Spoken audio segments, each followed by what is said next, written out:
spiders don't just crawl. Some of them travel through the air using a behavior called ballooning. This phenomenon was first described in 1827 by John Blackwell, who tried to understand how spiders could move through the air without wings. A few years later, in 1832, Charles Darwin observed thousands of small spiders covering the rigging of his ship when he was 60 miles from the coast. Before taking off, spiders either rise onto the tips of their legs and sway in the air, or they anchor themselves with a silk thread, hang down, and then release more silk to lift themselves away. Their flight is not powered by wind alone. In addition to air resistance at low wind speeds, an electrostatic force caused by the atmospheric potential gradient helps spread their silk threads into a fan shape, increasing lift. Some spiders have been recorded ballooning at altitudes of up to 5,000 meters, and others have been captured more than 3,200 kilometers from land. This behavior is most common in very small spiders, usually less than 3 millimeters and only a few milligrams in weight, although there are exceptions like Stegodipus demicola, which can weigh over 100 milligrams and still fly. To sense the right moment to launch, they rely on tiny hairs on their legs called trichobothria, which can detect air movement, sound, and even electric fields.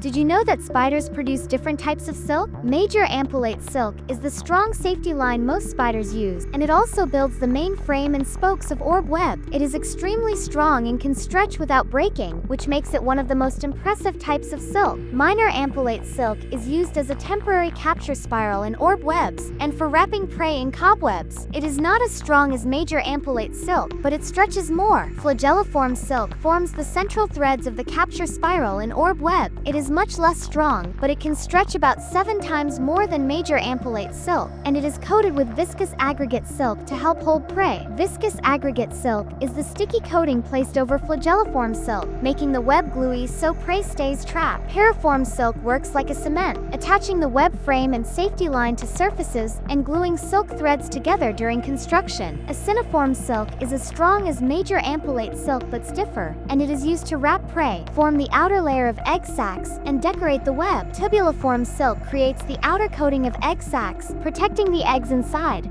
Did you know that some spiders can have blue blood? Even though it sounds unusual, it's completely real. Many spiders have a substance called hemocyanin that carries oxygen inside their bodies. Oxygen is essential because it gives them the energy they need to move, build webs, and survive. When this substance is carrying oxygen, the spider's internal fluid looks blue instead of red. That's why people sometimes say spiders have blue blood. This way of transporting oxygen has existed in most spiders for more than 400 million years. However, not all spiders are exactly the same. While many species use hemocyanin to carry oxygen, some spiders do not have it at all. Instead, they produce a different protein that does not transport oxygen. This means that the idea of spiders having blue blood depends on the type of spider. So the next time you see a spider, remember that inside its tiny body, there might be a blue oxygen carrying system that has been around for an incredibly long time.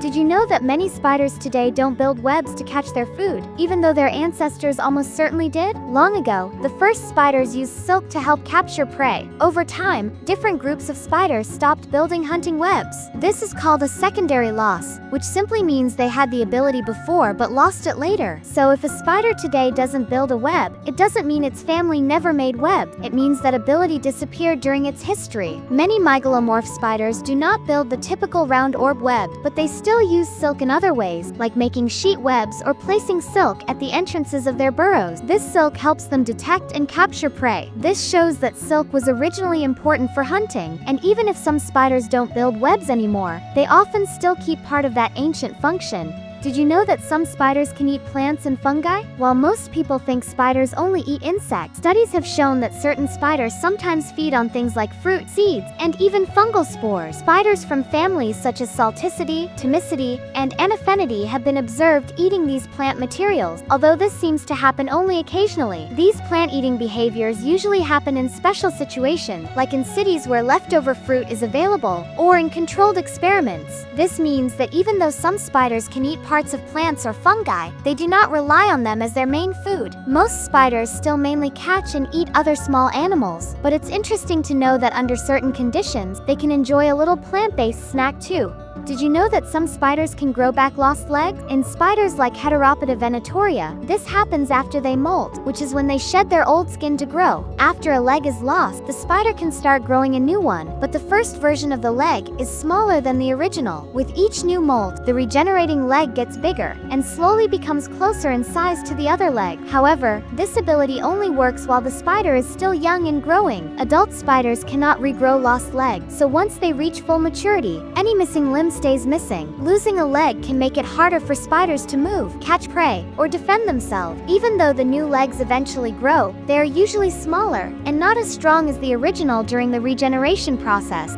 Some spiders have an amazing ability to survive for a long time without food. This is called starvation resistance, and it helps them live in places where food is not always easy to find. Spiders do this in many ways. They have a low metabolic rate, which means they use energy slowly and don't get hungry as quickly. They also often stay still for long periods, waiting for prey, which saves even more energy. Their bodies are built to keep breathing efficiently even while using very little energy, and they can recycle some of their own cells to get nutrients when food is scarce. Spiders also change their behavior to survive without food. They adjust how they hunt and when they reproduce so they can save energy during hard times. Some spiders, like Heteropida venatoria, can survive more than 4 months without eating if the conditions are right. This ability not only helps individual spiders stay alive, but also affects the environment because spiders play an important role in ecosystem. Their starvation resistance shows how well spiders have adapted to survive in a world where food is not always guaranteed.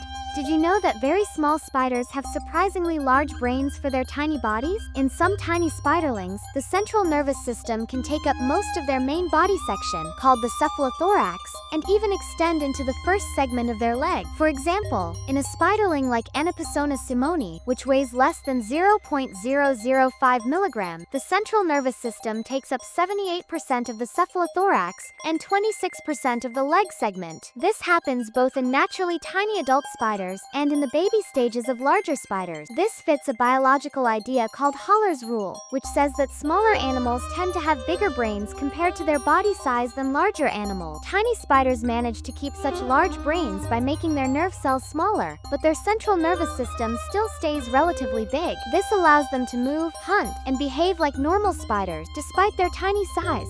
Spiders are incredible navigators, using a mix of senses to find their way around. They can keep track of the distance and direction they have traveled, a skill called path integration, which lets them return directly to their nest or retreat, even without visible landmarks. They also use landmarks and other signals, like smells or sights, to guide them. On top of that, spiders remember important locations, like where they caught prey or built their web, so they can return efficiently and save energy. Different types of spiders show these skills in unique ways. Active hunters, like Oxyops salticus and Trichosa parthenus, can learn complex routes and get better over time, making fewer mistakes and moving faster as they practice. Web-building spiders, such as orb weavers, remember where prey got caught in their webs, and even adjust the web's design based on past captures to make it more effective. These abilities help spiders spend less time searching for food, defend their territory, find mates, and move their webs when needed.